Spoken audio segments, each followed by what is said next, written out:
Tuan Yang Di-Pertua, terima kasih Kalabakan. Kerajaan mengambil maklum mengenai perancangan kerajaan Indonesia untuk menubuhkan satu ibu kota baru Nusantara di Kalimantan Timur, Indonesia, dan kerajaan percaya bahawa pembangunan ibu kota baru itu bukan sahaja akan mengeratkan hubungan dua negara tetapi akan merancakkan lagi ekonomi di kedua-dua belah pihak, khususnya di kawasan negeri Sabah dan Sarawak yang bersempadan dengan Kalimantan. Bagi tujuan tersebut ada dua aspek yang diberi penekanan oleh kerajaan, iaitu pertama, untuk memastikan kita meningkatkan ketersambungan infrastruktur dan juga memperkukuhkan keselamatan sempadan dan maritim supaya kita boleh memastikan kita dapat limpahan yang sama daripada pembangunan ibu kota Nusantara itu. Selain daripada 5.68 bilion peruntukan untuk 1,142 projek yang sedang berjalan di Sabah mengikut Rolling Plan 2 RP2, bagi tahun 2023 ini, kerajaan telah menyemak semula dan mengemas kini keperluan projek pembangunan sempadan di Sabah merangkumi aspek infrastruktur dan juga keselamatan. Ini ekoran daripada beberapa siri mesyuarat. Pertamanya di antara Yang Amat Berhormat Tan Bun dengan Presiden Indonesia Joko Widodo. Seterusnya beberapa keputusan dibuat di mesyuarat Majlis Tindakan Pelaksanaan Perjanjian Malaysia 1963. Jadi saya bacakan projek-projek yang bersabit dengan pembangunan sempadan yang dalam pelaksanaan dan juga dalam perancangan yang akan dimuktamadkan untuk RP4 iaitu 2024. Jadi projek dalam pelaksanaan pertama, pos keselamatan Polygon dengan kos sebanyak 2 juta dari segi jalan-jalan sempadan, kerja awalan dan juga reka bentuk awalan jalan baru dari Kalabakan ke Semanggaris iaitu di sempadan Malaysia Indonesia telah diluluskan tahun ini dengan peruntukan awal kerja awalan 13 juta. Kemudian sedang dilaksanakan jalan dari Pekan Pagalungan ke Pekan Sempadan Bantul di Pensiangan dengan kos 252 juta. Ekoran daripada pengumuman Yang Amat Berhormat Perdana Menteri mengenai peruntukan tambahan 1 bilion untuk infrastruktur sempadan, projek-projek ini sedang dimuktamadkan dan dibawa ke RP4. Tuan Di-Pertua, kalau saya dapat sedikit masa untuk... Silakan. Yang Menteri. Keutamaan diberikan untuk membina ICQS dan Post Immigration. Pertamanya ialah pembinaan Kompleks Immigration, Custom dan Kuarantin atau ICQS di Serudung, Kalabakan dengan kos keseluruhan sebanyak 819 juta iaitu 219 juta untuk quarters dan juga kita perlu tambah baik jalan-jalan menghubung ke kompleks itu dan itu akan menelan belanja 600 juta. Keputusan-keputusan itu telah dibuat dan akan dimuktamadkan dan diproses untuk pelaksanaan. Kemudian untuk pembinaan ICQS di Bantul, Pagalungan, anggaran kos setakat ini ialah 367 juta dan pembinaan ICQS itu berjumlah 57.7 juta, tetapi rundingan dan juga kajian masih lagi berjalan di antara pihak Kementerian Ekonomi dengan Kementerian Dalam Negeri untuk kita melihat kesesuaian sama ada kita perlu full flash dengan izin ICQS ataupun pos kawalan sempadan sahaja. Dan juga pembinaan Post Immigration Long Pasir, kos projek berjumlah 25 juta dan kita akan bermula dengan perolehan tanah. Untuk pos-pos keselamatan yang akan dinaik taraf ialah di pos PGA Pagalungan di Nabawan, kos 4 juta. Kemudian pos keselamatan Haji Kuning di Pulau Sebatik. Ini di sebelah Tawau saya ingat, tapi dia juga merangkumi infrastruktur sempadan. Anggaran kos berjumlah 5 juta dan kita akan membina 27 landing pad dan juga fuel dam ini untuk infrastruktur keselamatan dengan anggaran kos 8.25 juta yang akan dimuktamadkan untuk RP4. Ya.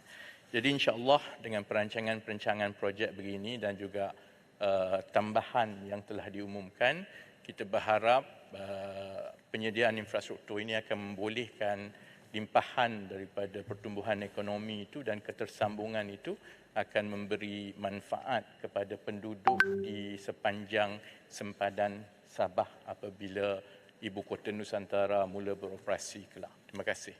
Dipersilakan Yang Berhormat Kalabakan, soalan tambahan. Terima kasih Menteri yang memberikan jawapan yang komprehensif.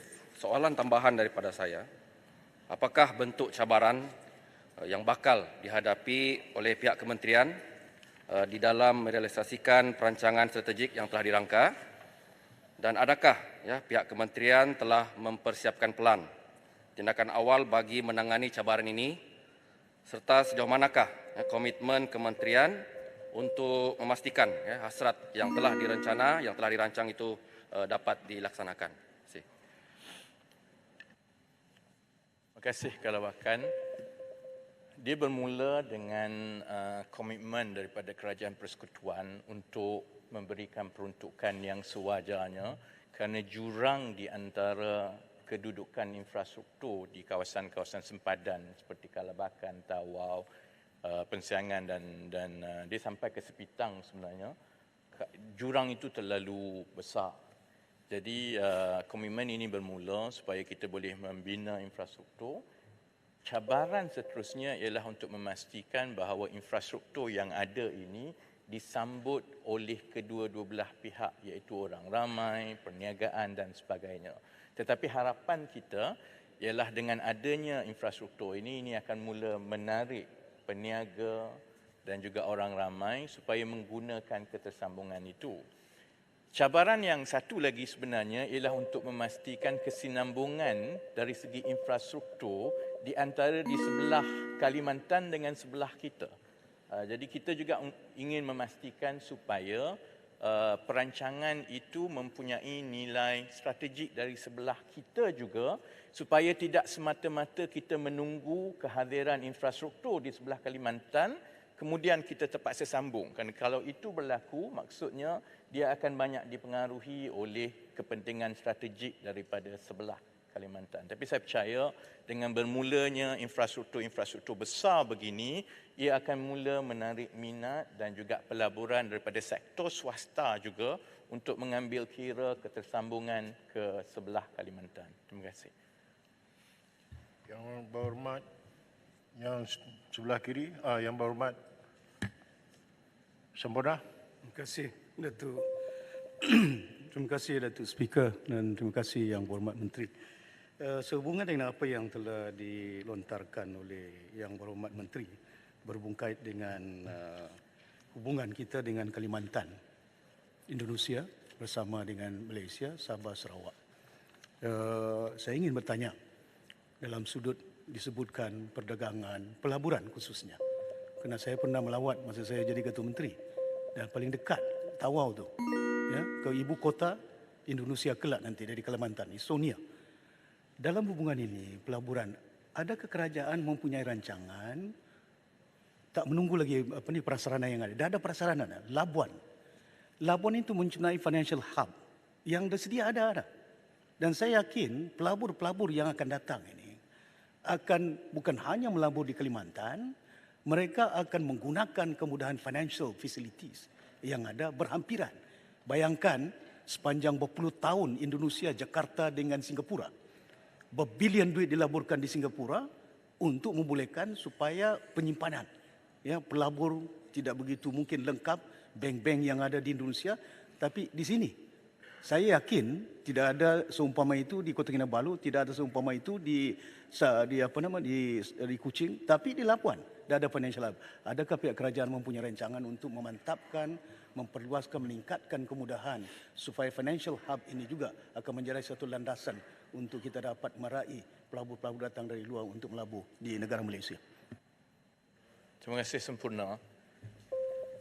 Sudah tentu bila ada Jelas. isyarat yang jelas daripada kerajaan soalan. bahawa kawasan dan pembangunan sempadan ini menjadi tumpuan, itu akan merancakkan lagi pelaburan-pelaburan.